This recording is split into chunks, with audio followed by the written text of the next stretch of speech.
Bien, on va se diriger. Merci beaucoup pour cette explication au niveau du Grand Prix Camion. Place désormais à la Caterham, à la 340R et aux académies. Vous le voyez, vous qui êtes présents ici, sur place, sur le circuit. Paul Ricard et vous qui nous suivez sur Internet, sur la chaîne YouTube du Championnat France Camion. Les voitures sont installées sur la grille de départ. Et à mes côtés, avant de lancer la course, Romain Argout va m'accompagner pour cette course, le champion de France en titre des 340R. Salut Romain. Bonjour.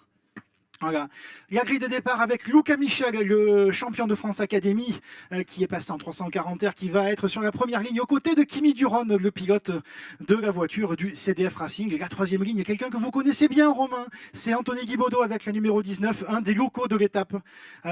Et il va être en deuxième ligne avec Pierre-Andrea Véro, qui vient aussi de la Caterham Academy, chez les académies justement, en attendant le drapeau vert du fond de grille pour lancer le départ, alors que les commissaires sont toujours en train d'installer les voitures sur la grille. Livio Mariota, le jeune pilote du team Palmyre, de l'équipe Palmyre, pardon, va partir en pole position des académies aux côtés de son équipier Diego Pelassi. Axel Rodriguez avec la numéro 70 du team CCF a signé un excellent troisième temps en qualification devant Raphaël Anjam, le premier du classement gentleman des académies.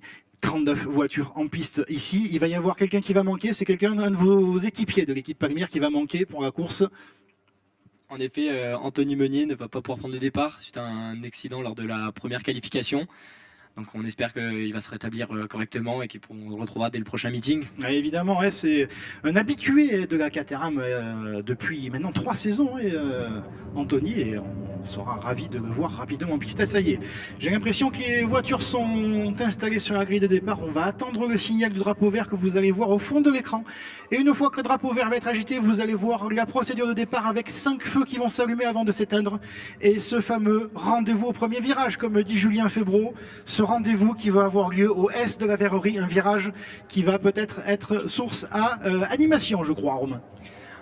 Ça y est, les feux s'allument, Romain. Je vous coupe, mais dans quelques instants, le départ, vous voyez les feux s'allumer et s'éteignent. Ça y est, départ du peloton des 340R et des académies avec un excellent départ sur la droite de l'écran de Anthony Guibaudot qui va essayer de prendre l'avantage sur Luca Michel, mais c'est Kimi Duron, j'ai l'impression, qui a fait un excellent envol, alors que dans le peloton, on a vu aussi Mathias Morel avec la numéro 69 essayer de se décaler dès le départ. Et excellent départ à l'instant, Romain, de Anthony Guibaudot. Anthony Guibaudot s'est échappé avec la tête de la course. Il a déjà créé un petit gap sur Pierre-Andrea Véro qui complète le top 2.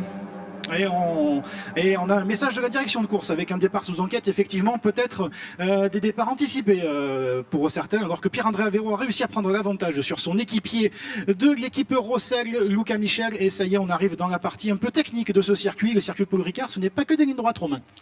En effet, il y a aussi beaucoup de sinueux.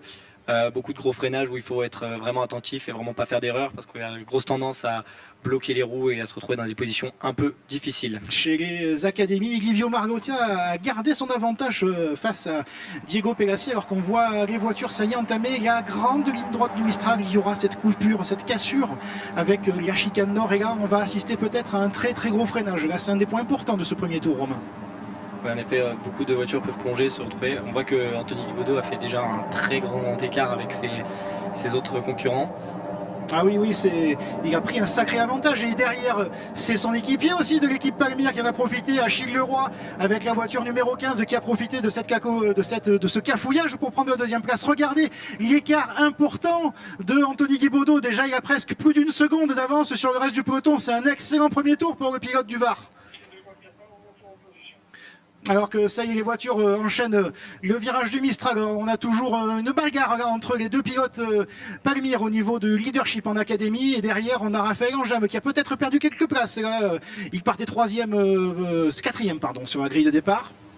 Et les voitures vont arriver dans quelques instants ils sont passés déjà le double droit du Bossé, Anthony Guibaudot qui est vraiment assez largement devant, alors que derrière, ça se bagarre pour la deuxième place, là, Romain. En effet, on voit que là, il est en train de s'envoler pour la tête. On va pouvoir suivre la bagarre pour la deuxième, troisième place. On a un peloton de 4 personnes qui est assez regroupé. Ça va être assez intéressant pour toute cette fin de course. Et j'ai l'impression que oui, c'est bien la voiture blanche, la numéro 69 que vous voyez là, un petit peu en arrière là, sur les images, si vous nous suivez sur les écrans géants sur le circuit ou sur Internet. C'est Mathias Morel avec la numéro 69. Il est déjà dans le sillage, je crois. Non, c'est Pierre-Andrea Véro, pardon. Mais c'est la même équipe, l'équipe Rossel Sport qui arrive en masse ici avec plusieurs pilotes pour jouer le podium final. Et si Anthony Guébaudot est déjà loin devant, derrière pour la deuxième place, attention à ne pas rentrer en contact parce que le jeu d'aspiration va être très important pour la course. En effet, il ne faudrait pas créer un contact. On pourrait aussi voir Anthony Guébaudot se retrouver dans une difficulté, à l'approche d'une safety car. Exactement, et vous connaissez bien la 340R, Romain, vous êtes le champion de France en titre. Quelle qualité a cette voiture particulièrement par rapport à la pyramide Caterham entre la 420R et la Road Sport par exemple? C'est une voiture qui est quand même beaucoup plus douce en soi qu'une 420R, qui va être beaucoup plus violente dans son pilotage. Elle permet de, on va dire, aider sur pas mal d'aspects, tels que l'accélération. La boîte est un petit peu compliquée, mais on voit qu'on a une boîte assez courte qui change de la Road Sport aussi, et ce qui nous amène beaucoup plus de vitesse dans les passages. Et au niveau des académies, il y en a un qui a fait un bon premier tour, c'est Charlie Lambert, le pilote AMX Team, avec la voiture numéro 17. Il a réussi à passer Axel Rodriguez et Raphaël Anjam pour s'emparer de la troisième place. Et on le voit, il est pas très loin du duo de tête Diego Pelassi et Livio Mariota. Alors que devant, on a toujours cette bagarre importante pour la deuxième place. Regardez, 4 pilotes qui sont en train de se jouer la place de dauphin si Anthony Guébaudot n'est pas réussi à rejoindre. Et derrière, il y a encore une bagarre avec beaucoup de pilotes emmenés par... je crois que c'est Maxime Martel, oui, l'autre pilote AMX Team. Vous le voyez avec ce plan large là, de la réalisation télé. Beaucoup de pilotes, je crois, en bagarre pour la 9e place. Là, derrière, Maxime Martel avec Alix Sudin, Samuel Gian, Clément Pasquier, Pierre Nicolet, Jérémy Pitlou. À suivre aussi le pilote de la numéro 28, le Suisse, qui va probablement vouloir se racheter des qualifications un peu difficiles ce matin. En effet, c'était une séance de qualification pas au top niveau, mais on va le voir remonter sur cette course. Il a l'envie et il a la détermination. J'espère qu'on va avoir du beau spectacle de sa part. Ah, pour l'instant, j'ai l'impression que c'est un début de course presque sage. Est-ce que je me tromperai, mon cher Romain? On n'est pas à l'abri des surprises qu'il peut nous réserver durant toute la session, mais j'ai confiance en mon équipier, donc j'espère le voir remonter durant cette course. Ouais, vous avez un parti pris, évidemment. Ouais. Vous êtes évidemment pensionnaire de l'équipe Palmyre et on vous verra tout à l'heure lors de la dernière course de cette journée au volant de la Caterham 420R rose aux couleurs Driving Concept. Une voiture qui a quand même un certain palmarès parce que un certain David Zoranger, un certain Antoine Veil, un certain Grégory Segers, un certain Paul Alberto ou Mathis Jobert que vous avez vu récemment ici gagner en ELMS au sein de l'équipe IDEXPORT. Et bien désormais c'est à votre tour, Romain, tout à l'heure de compter sur vous. En effet, on va essayer de monter cette voiture là où les plus grands l'ont déjà amené. Et oui, on revient sur la 9e place avec la 8e place, pardon, avec, je crois que c'est Maxime, non 6e place, oh là là là, il faut que je me mette au jour là aussi. Avec Maxime Martel qui a réussi à faire un petit gap là devant Samuel Gian et qui est pressé par Mathias Morel et Alix Sudin, alors que toujours en académie on a Livio Mariota, Diego Pelassi et Charles Lambert que vous allez voir arriver. Voilà, vous le voyez à l'instant sur les écrans avec Charles Lambert qui essaye de raccrocher le duo de l'équipe Palmyre. Est-ce que vous pensez qu'avec l'aspiration il y a peut-être un moyen pour le pilote AMX Team de venir se jouer pour la victoire? Avec les effets d'aspiration au Castellet, tout est possible. Après, ça dépend comment ils vont utiliser leurs aspirations devant. S'ils l'utilisent à bon escient pour remonter sur les pelotons de tête, ça va être compliqué derrière de suivre le rythme. Mais tout est possible sur un circuit avec des fortes aspirations comme ça. Attention à ce freinage à la chicane nord, là, attention avec Pierre-André Avero, je crois qu'il y a eu un petit rebond là, sur le vibreur. Là, c'est toujours impressionnant. Regardez, 4 de front, hein, avec notamment Adrien Combes qui a essayé de prendre l'intérieur là sur Mathias Morel. Et je crois que c'était Louis Léger avec la numéro 91, la voiture couleur alu et rouge. Beaucoup de voitures, qui sont décorées. Il faut bien connaître le peloton pour essayer de ne pas se tromper dans le nom des pilotes. Et ce sont des courses qui durent 25 minutes et vous voyez déjà il ne reste plus que 18 minutes de course. Ce sont du sprint, hein. C'est des courses avec un rythme intense et il ne faut surtout pas baisser de rythme. En effet, c'est des courses assez courtes où le rythme est très élevé sur toute une session. Il ne faut absolument pas lâcher le temps de la session. On voit que on est bien dans le championnat Caterham, beaucoup de bagarres à beaucoup de niveaux différents. On a plusieurs petits pelotons qui se sont créés déjà pendant ces 7 premières minutes de course et on voit que personne ne se retrouve tout seul. Il y a quand même de la bagarre à tous les niveaux. Et j'ai l'impression qu'Anthony Guibaudot a vraiment fait plus qu'un super premier tour, plus qu'un super départ. Alors on attend toujours une réaction de la direction de course, on n'a pas de retour sur le départ qui était sous enquête, mais j'ai l'impression que votre équipier avec le numéro 19 a réalisé quand même le premier tour parfait pour se faire un matelas confortable sur la deuxième place. Ah, il a fait un envol très très beau dans ce début de session. Mais on n'est jamais à l'abri de tout ce qui peut se passer dans la course. Il vient de signer d'ailleurs le meilleur tour, on voit, en 2:29 343. Quel a été, vous avez mangé quoi à midi chez Palmyre aujourd'hui, cher Romain? On mange toujours très sain, des plats bien préparés pour essayer de ne pas trop être sur la digestion pendant nos courses, des bonnes pâtes bien préparées par Anne qui nous a toujours bien nourris au sein de cette équipe. Je pensais que vous avez mangé du lion, mais apparemment c'était des repas plus conventionnels a priori, parce que Anthony Guibaudot, lui, je crois qu'il en a mangé du lion, le jeune pilote. Alors je disais le Canois, le Vagrois, mais non, il est de Cannes, Anthony Guibaudot, et c'est un des favoris pour la victoire finale au championnat. Il a fait un excellent début de saison, hein, le pilote Palmyre, et il est parti pour une fois encore briller ici sur un circuit qu'il connaît, qu'il apprécie particulièrement. On a derrière avec les académies toujours Livio Mariota avec la voiture numéro 4, le leader du championnat qui est juste devant Diego Pegassi, mais l'écart est serré, il y a seulement 6 dixièmes d'écart entre les deux leaders du classement des académies, alors que pour la troisième place, Charles Lambert s'est fait rejoindre par Axel Rodriguez, et là aussi on va avoir un duel pour la dernière marche du podium des académies. Alors que là on attaque donc une nouvelle fois cette montée du virage du Mistral avec toujours Anthony Guibaudot largement devant, et vous voyez un chassé croisé. Alors là, dans quel état d'esprit on peut être derrière en voyant qu'on a un certain écart avec le leader? Est-ce qu'on continue à se battre pour la place, ou est-ce qu'au contraire on essaye de s'entraider pour pouvoir recoller le plus rapidement possible? Avec le nombre de pilotes qui sont derrière, à se battre à 4 sur les effets d'aspiration, ça va être compliqué. Ils savent pertinemment qu'ils ne peuvent pas recoller sur Anthony Guibaudot qui a fait un envol exceptionnel en ce début de course, mais ils vont essayer de jouer le meilleur d'eux-mêmes pour essayer de compléter la suite du podium malgré la grosse intensité qu'il y a dans leur rythme. Et on a déjà les invertissements pour les track limites là sur nos écrans de contrôle. La voiture numéro 25, la voiture de Clément Pasquier qui se fait déjà attraper par la patrouille au niveau du T6, au niveau du virage de la Sainte-Baume. Donc il va falloir là aussi faire très attention, ça va être un des sujets clés de ce week-end, les track limites mon cher Romain. En effet, les track limites, faut faire attention, ça a coûté une victoire à un de nos anciens coéquipiers l'année dernière. Paul Alberto, vous ne voulez pas le citer, mais moi je vais le citer pour vous.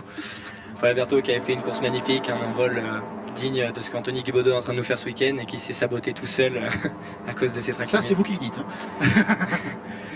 Allez, là, c'est le dépassement là, de Kimi Duron. Kimi Duron qui vient du monde du karting, hein, avec la jeune équipe du CDF Racing, qui est team managé par Bastien Gassin et David Weghem. David Weghem que vous retrouverez ce soir au micro pour m'accompagner lors de la course des 420. Ce sont deux pilotes qui se sont reconvertis en team manager pour leur équipe, et preuve que ça fonctionne bien, puisque Antoine Protin qui est leader du classement 420R et Kimi Duron qui joue les premiers rôles dans ce championnat des 340R sont parmi les plus en vue en ce début de saison dans les différents championnats. On est là à l'image avec cette bataille pour toujours la 6e place, alors que derrière on va avoir dans quelques instants le duo pour la gagne, ou du moins pour la victoire. Non, on n'a pas réussi à les avoir avec le duo Mariota Pegassi pour la victoire en académie. J'ai l'impression que ces deux pilotes sont bien partis pour se disputer la victoire. Il y a quand même près de 5 secondes d'écart avec le troisième Charles Lambert. Alors que là c'est Pierre-André Avero qui au niveau de la chicane nord a réussi à prendre l'avantage. Et tout ça, est-ce que ça ferait pas les affaires encore une fois de Anthony Guibaudot, cette bagarre multiple? Bien sûr, dès qu'on les voit se battre comme ça pour gagner une place sur le podium, Anthony a juste à aligner ses tours, ne pas faire d'erreur, et il fonce vers la victoire. Donc regardez, hein, on a presque plus une seconde d'écart déjà sur le premier secteur entre Anthony Guibaudot et les 4 derrière pilotes qui se battent derrière. Pardon, excusez-moi. Et ça profite évidemment parce que au plus vous perdez du temps lorsque vous vous bagarrez en peloton. En effet, c'est là que les aspirations ne viennent pas forcément nous faciliter notre histoire. C'est à double tranchant un peu dans le style de pilotage. Encore plus ce circuit qui possède d'excellents, de très grandes lignes droites avec des opportunités de dépassement. Et là, j'ai l'impression qu'Anthony Guibaudot, s'il ne fait pas d'erreur et s'il n'y a pas d'autre fait de course, est parti pour gagner une nouvelle fois cette saison. Par contre, c'est serré là pour la deuxième place. Je vous vois très attentif sur les écrans, Romain.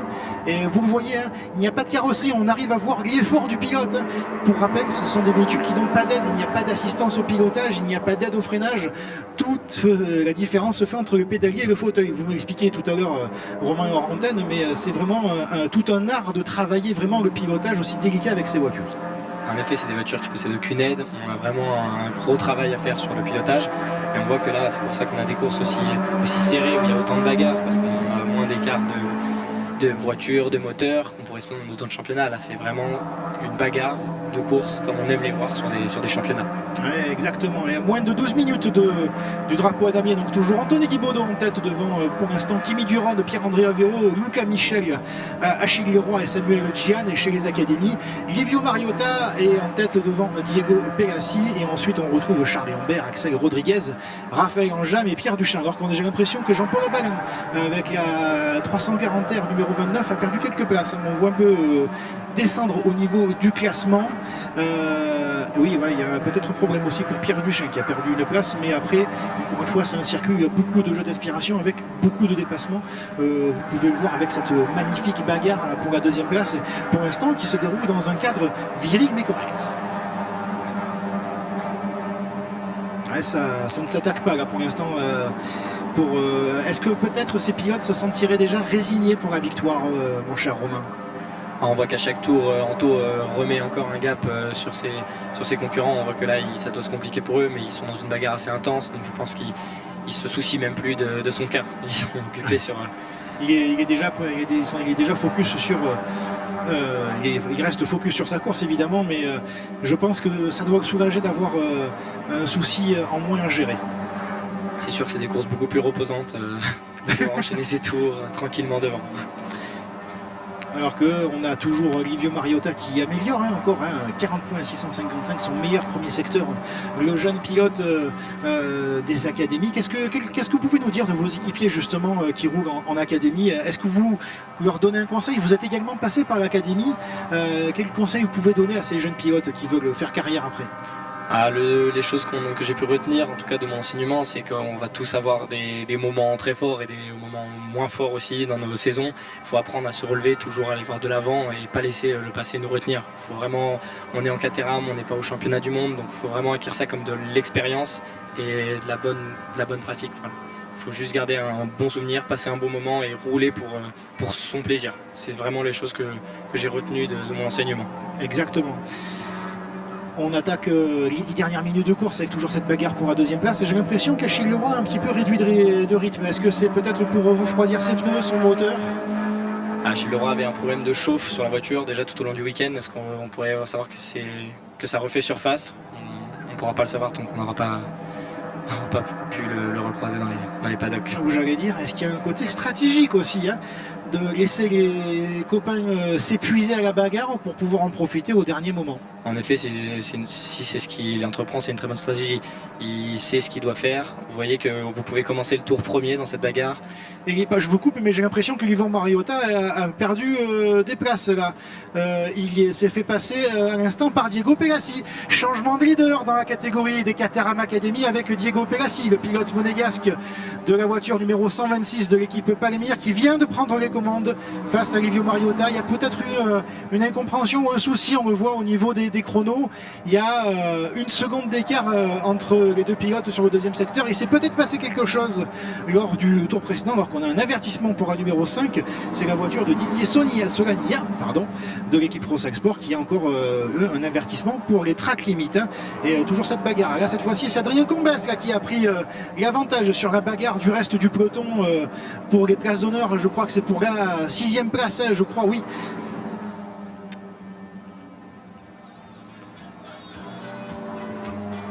Alors que là on attaque toujours cette grande montée du virage du Mistral. C'est une montée, vous pouvez me le confirmer, mon cher Romain? Ah oui, c'est un faux plat montant, mais en effet on arrive avec avec pas mal de vitesse dans ce virage qui est très très rapide. C'est un virage qui se passe à fond, Caterham. Non, on est obligé de relâcher. Ouh, là, c'est chaud là, avec Kimi Durand là, qui est allé au chausse-pied sur, je crois, Pierre-André Avero, et ça va peut-être en profiter à Luca Michel qui a réussi à prendre une petite dizaine de mètres d'avance. Mais encore une fois, ce jeu d'aspiration et ce jeu de frein, on freine très tard en Caterham. La voiture, pour rappel, est très légère, donc on peut vraiment chercher très très tard les freins. Et même si ce sont des pneus Yokohama semi-slick, ce ne sont pas tout à fait des slicks, ce sont des pneus qui permettent une adhérence et qui permettent une tenue de route assez extraordinaire. On peut vraiment pousser la voiture dans ses derniers retranchements. C'est sûr, c'est là aussi qu'on voit une différence avec les académies qui sont également sur cette course, qui ont des pneus différents, des pneus de série. Donc, qui sont semblables à ceux qu'on pourrait utiliser sur la route, parce que c'est une année de découverte pour les académiciens, d'où l'autocollant débutant qu'on leur a collé derrière la voiture. Donc c'est là où ils ont un écart de pneus, donc un écart de performance aussi qu'on peut noter sur le plateau. Alors que là, on vient de voir passer dans la ligne droite 3 voitures de front là.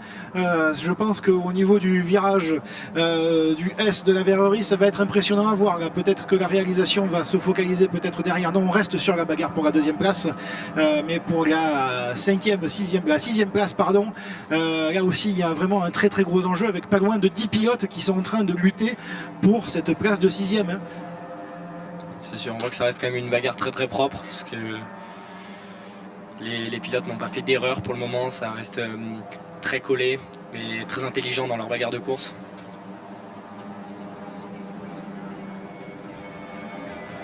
Alors que ça se bagarre toujours, encore une fois, ça reste assez propre, mais entre les différents pilotes, ce qui est plutôt surprenant, puisqu'on a l'habitude d'avoir des courses peut-être un petit peu plus musclées. Alors c'est toujours correct, c'est viril, mais encore une fois, il reste 6 minutes de course, ne pas s'épuiser. Pour l'instant, c'est très important. Parce que malgré tout ça reste des sprints, mais ça reste très intense. Voilà, ça y est, merci à la réalisation qui fait un focus sur la 6ème place avec Louis Léger qui est en train de garder l'intérieur à la chicane nord face à Samuel Gian et Maxime Martel. Derrière, c'est la voiture, la numéro 07 d'Axel André qui a connu une qualification complètement ratée ce matin. Il n'a pas pu faire de tour et le pilote du CDF Racing est parti le couteau entre les dents et il est remonté aux portes de la 10ème place. Et Axel André, c'est une très très belle performance pour le pilote qui vient aussi des académies. Regardez, on n'est pas loin de 10 voitures, Romain, hein, ça va être sport jusqu'à la fin de la course entre ces pilotes. En effet, ça va être une très belle bagarre jusqu'à la fin. Je pense que ça nous réserve de belles surprises sur le classement final. Il y a de la bagarre partout en Caterham et vous allez le voir aussi également en road sport et en 420R tout à l'heure. Alors que devant, on a toujours Anthony Guibaudot qui déroule complètement sa course. C'est vraiment un exemple de pilotage et de régularité. Oh, là, c'était chaud, là, j'ai l'impression, entre Achille Leroy et Luca Michel. Il n'a pas fallu 20 cm de plus, je crois, au virage du pont. Alors qu'on a des avertissements encore, la numéro 125, c'est l'académicien Rémi Castelin qui est track limit. Attention non plus à ne pas en abuser, puis sous peine de pénalité après l'arrivée de la course. Et ça risque de vous l'expliquer très bien tout à l'heure. C'est track limit avec notamment Paul Alberto l'année dernière qui a perdu une victoire à cause d'un abus de track limit. Alors on a toujours cette bagarre pour la deuxième place. Voilà, ça y est, regardez avec Axel André qui réussit à faire l'extérieur. Attention, 3 de front, c'est magnifique là les pilotes, ce qu'ils arrivent à faire. Et Louis Léger qui a gardé l'avantage face à Maxime Martel. On a Axel André, on a Mathias Morel, on a Samuel Gian, on a Adrien Combes, on a également Alex Sudin, Pierre Nicolet, Sébastien Picard, David Fleury. Ah là, regardez, ils arrivent à maîtriser leur machine pour arriver à 2-3 de front dans les virages. C'est assez exceptionnel à voir, mon cher Romain. En effet, c'est une très belle bagarre qui nous offre aujourd'hui. J'espère que ça va continuer pour l'ensemble des catégories. Et là, on repart pour une grande zone d'aspiration. Donc, on va voir si les pilotes se décalent pour pouvoir attaquer à ce freinage de la chicane nord. Hein. C'est un freinage important, justement, avec beaucoup de zones de dépassement. On peut voir également que Livio Mariota est repassé devant au classement, devant Diego Pelassi, suivi par Charles Lambert de AMX Team. De AMX Team, dans l'écart de 5 secondes. Ouais, Et après des qualifications, il était un peu chafouin ce matin, Charles Lambert, le pilote AMX Team. Je pense qu'après une bonne réunion avec Arnaud Marcoux et avec notamment le coach Frédéric Gabillon, il a dû retrouver l'énergie pour revenir jouer le podium. Il est en pleine bagarre avec Axel Rodriguez, à seulement 3 dixièmes d'écart, hein, les deux pilotes Académie. Là aussi, il va y avoir de l'enjeu jusqu'à la fin de la course. 3 minutes, Romain, là, est-ce qu'on n'entrerait pas dans la zone importante de cette course? 3 minutes, ça va leur laisser peut-être 2 tours pour concrétiser. Il va falloir choisir ses placements, savoir où on se met dans la bagarre pour finir devant avec l'effet d'aspiration au passage de la ligne d'arrivée. Oh, il s'est passé quelque chose là pour la deuxième place.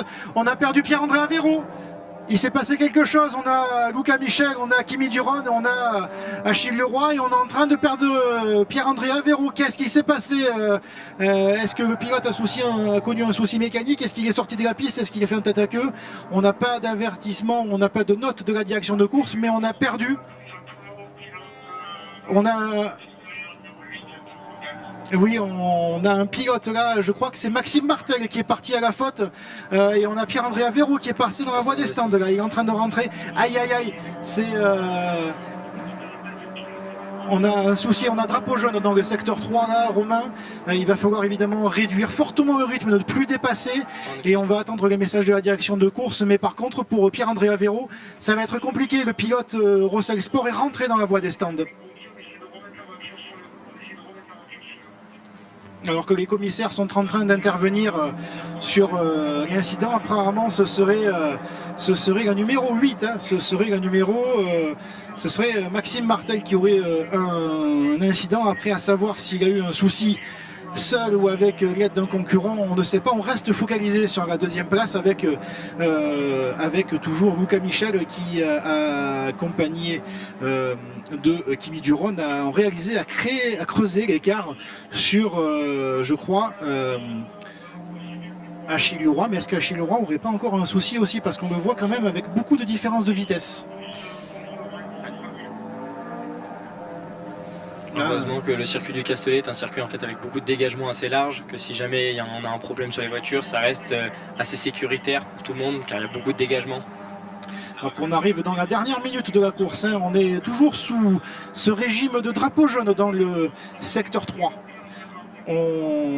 On attend évidemment de savoir si on va pouvoir repasser sous drapeau vert d'ici la fin de la course, mais on est dans la dernière minute. Romain, est-ce que les pilotes, vous pensez qu'il va y avoir un tour de plus ou est-ce que ça va se jouer dans les derniers instants là? On voit que Anthony Guibaudot vient de passer le deuxième secteur, ça va être limite là je crois pour le drapeau. Je pense qu'ils vont repartir pour un tour dès l'arrêt du chrono.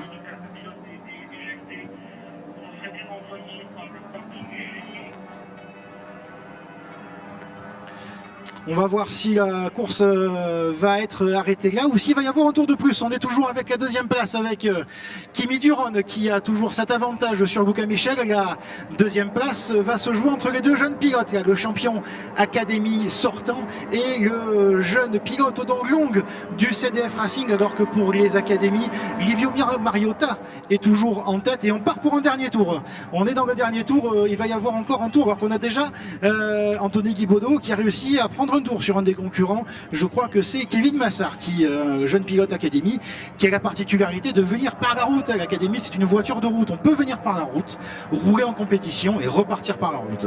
C'est les joies de la Caterham en sorte.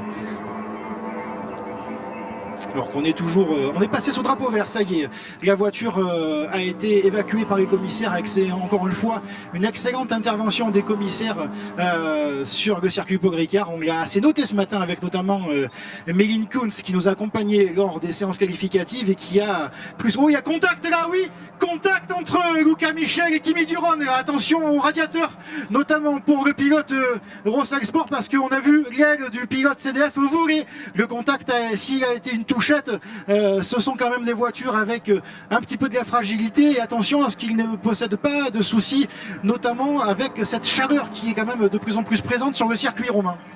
En effet, il va falloir faire très attention à cette fin de course. Alors que si devant Anthony Guibaudot déroule toujours, j'ai l'impression que rien n'est encore joué pour la deuxième place. Il va revenir à la charge, Luca Michel. C'est un pilote qui a connu pas les débuts de saison qu'il aurait souhaité, mais par contre, sans accent, mais par contre, c'est un circuit qui promet de nombreux dépassements encore derrière. Et il y a encore du chemin pour arriver au drapeau à damier, mon cher Romain. En effet, et puis là, l'aspiration est très très forte, surtout sur notre type de voiture. Et là, elle va lui être en sa faveur, Michel Luca, pour remonter et lui offrir une belle bagarre jusqu'à ce passage du drapeau à damier. Alors que derrière, on a Axel André là, qui résiste tant bien que mal face à Adrien Combès et Louis Léger. Tout ça, c'est pour la 5e place. Hein. Axel André, parti dernier tout à l'heure en ce début de course. Il a réussi à monter à la 5e place. C'est une excellente performance. Lui aussi, c'est un local de l'étape. Hein. C'est un Marseillais, alors peut-être pas dans l'exagération, mais par contre là, il a décidé de se la jouer Olympique de Marseille ce week-end pour cette première course. Alors qu'on a Anthony Guibaudot qui va probablement se diriger vers une nouvelle victoire cette saison. On va suivre la bagarre pour la 2e place entre Luca Michel et Kevin Neuron. Attention à ce virage du pont. Il va falloir être précis dans la relance ici, puisque là, tout peut encore se jouer au niveau du virage. Ça se porte à la hauteur au niveau de l'extérieur. Ça va peut-être croiser. Est-ce que ça va pouvoir le faire pour le pilote Rossexport? Alors que devant, c'est la victoire pour Anthony Guibaudot. Et derrière, je crois que ça va le faire pour Kimi Duron. Il va résister. Attention à la photo finish. On va regarder au classement. Il a passé, Kimi Duron garde la 2e place pour 51 millièmes de seconde. Bravo, bravo pilote, ça se joue à rien encore une fois.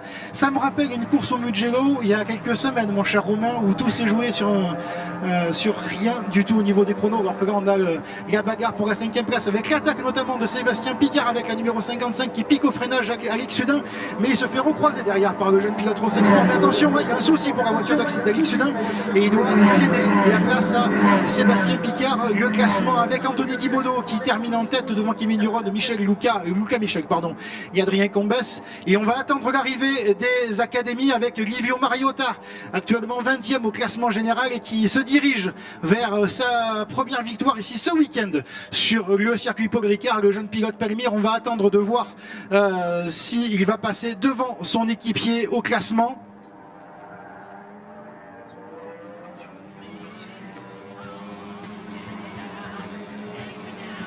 On attend dans quelques instants ce suspense. Je vois que vous tremblez de tous les côtés, mon cher Romain.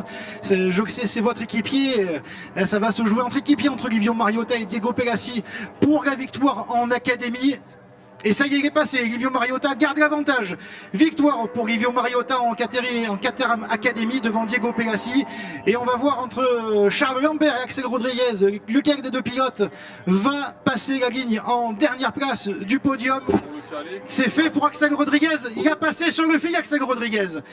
Il a passé sur le fil, seulement 2 dixièmes d'avance face à Charles Lambert. Il a réussi à surprendre son pilote pour aller chercher le podium. C'est une belle récompense pour le jeune pilote CCF et un beau remerciement notamment pour les pilotes, pour les mécaniciens de l'équipe CCF qui ont remis comme neuf ça à Caterham après un malheureux incident à Dijon. Romain, une course qui partait assez sage et qui est devenue mouvementée petit à petit.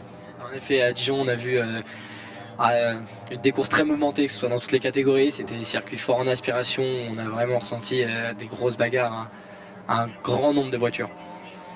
Alors que l'ensemble du peloton passe le drapeau à damier. Romain, on va vous libérer de votre mission de cet après-midi et je vais aller vous laisser vous préparer. On vous retrouve tout à l'heure, mais cette fois-ci de l'autre côté du micro sur la piste avec la 420R. À tout à l'heure, Romain. À tout à l'heure, merci beaucoup.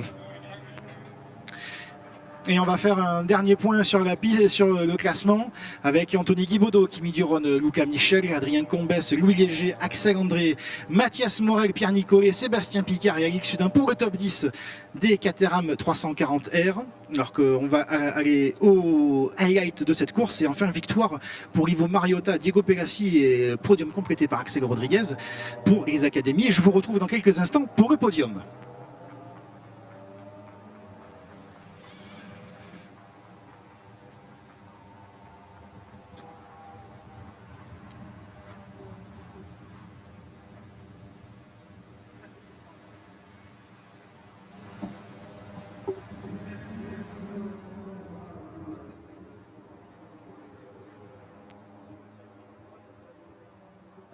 Avec bien sûr nos pensionnaires et vainqueurs de cette première course de Caterham du week-end. Et évidemment dans un instant, juste après ce podium, on se retrouvera tous sur la grille de départ pour le camion avec la première course et surtout le grid wall qui nous permettra d'aller faire quelques interviews des pilotes et retrouver également bien sûr ce magnifique Renault Truck TI-Tech 100% électrique, nouveau test truck du championnat de France camion qui sera bien évidemment en action sur la grille de départ dans quelques secondes. On vous rappelle avant ça, bien sûr, que lors des nouveautés de ce 8e championnat de France camion 2025, dans le cadre des nouveautés, on vous invite à aller télécharger, bien sûr, sur Google Play et l'Apple Store, la toute nouvelle application mobile Championnat France Camion pour y retrouver tous les horaires du week-end, toutes les animations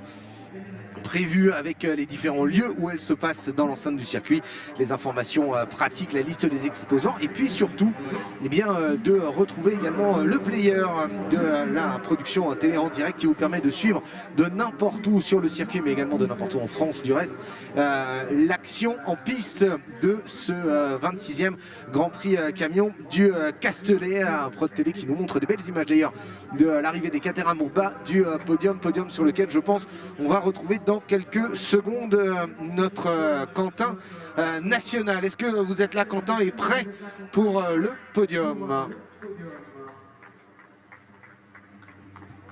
Pas de nouvelles de Quentin, donc je présume qu'il est en route et je continue en profitant bien sûr pour vous rappeler pas mal des animations que vous pouvez trouver sur l'intégralité de ce site du circuit Paul Ricard avec bien sûr avant tout les camions décorés, les 250 camions qui feront le spectacle tout à l'heure en piste pour le Truck Show. Vous en trouvez dans le paddock 2. Juste en face du Media Center, dans le paddock 3, juste avant d'arriver à la Pinhead, et puis bien sûr sur la zone rouge, c'est-à-dire derrière la tribune principale de la ligne droite des stands avec la scène américaine en partenariat avec les transports Jorland et animé par Gilbert Bourguignon avec notamment des cheerleaders, des groupes de musique country, encore du Modern Line Dance et donc les camions décorés US présents dans cette zone.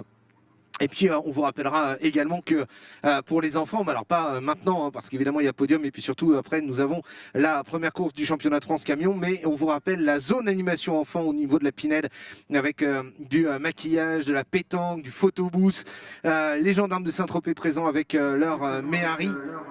Ou bien sûr la chasse au trésor de Willy, notre nouvelle mascotte de Wheels Racing, le promoteur du championnat de France et qui fera tout à l'heure le show également sur la grille de départ.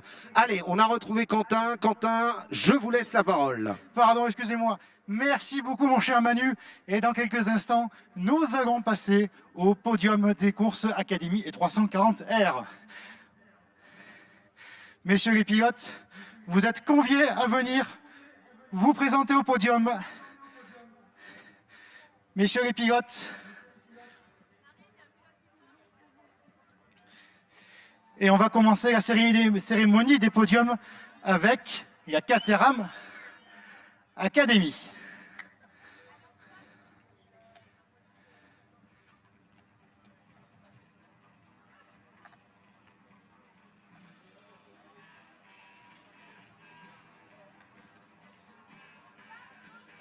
Allez, podium!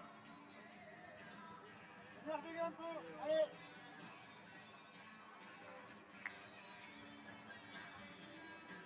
Allez, Lucas, on y va!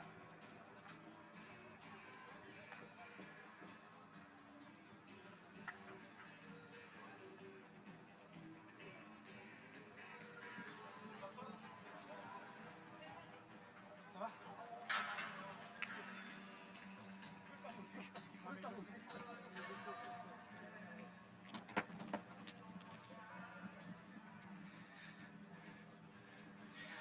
Allez, est-ce que notre staff peut me confirmer que les pilotes sont là? On va pas tarder à lancer le podium pour ne pas vraiment empiéter sur le reste de la course, sinon je vais me faire gronder par Manu Biston. Et Dieu sait que je préférais pas qu'il me gronde.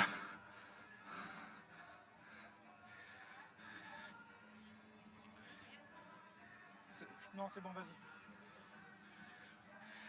Allez, je vois déjà quelques pilotes qui sont là et on va commencer par la catégorie Académie avec la 3e place par Axel Rodriguez du team CCF, le numéro 70. La 2e place du pilote monégasque de l'équipe Palmyre, Diego Pelassi, numéro 126. Et enfin, le vainqueur de cette première course ici sur le circuit Paul Ricard, avec Livio Mariota, numéro 4 de l'équipe Palmyre.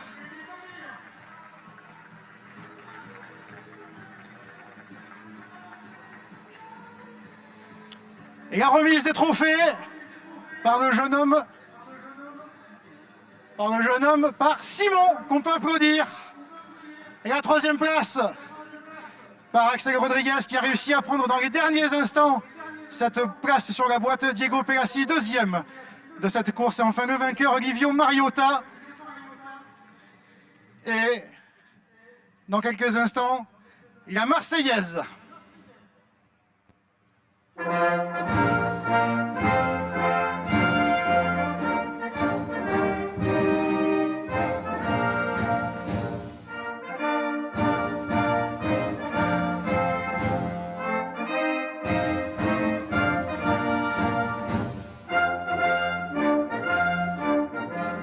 Voilà, merci. On va compléter ce podium avec Raphaël Anjam, vainqueur du trophée des gentlemen de cette Caterham Academy. Toujours Simon qui va remettre le trophée au lauréat de cette course. Bravo messieurs. Allez-y mon jeune Simon, je vous en prie. Et la coupe pour Raphaël Anjam. Et messieurs, le beau sourire pour la photo face à vous, face à Laurent Guérag. Et le staff qui vous applaudit, le public qui vous applaudit.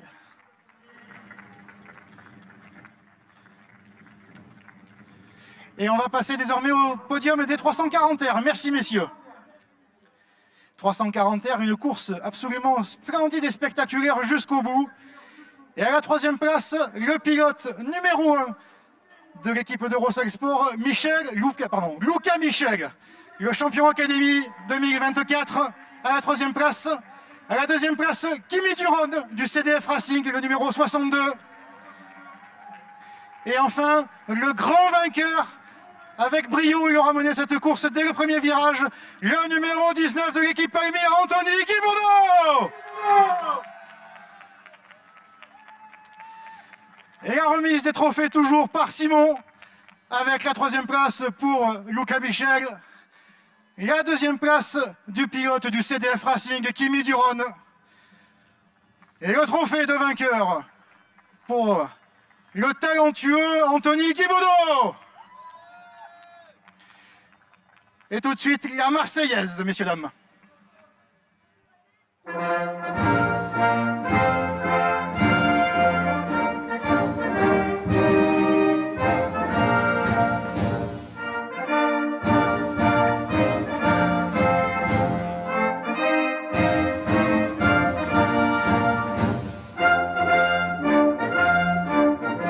Merci messieurs, on peut remettre les casquettes, montrer les trophées face aux photographes.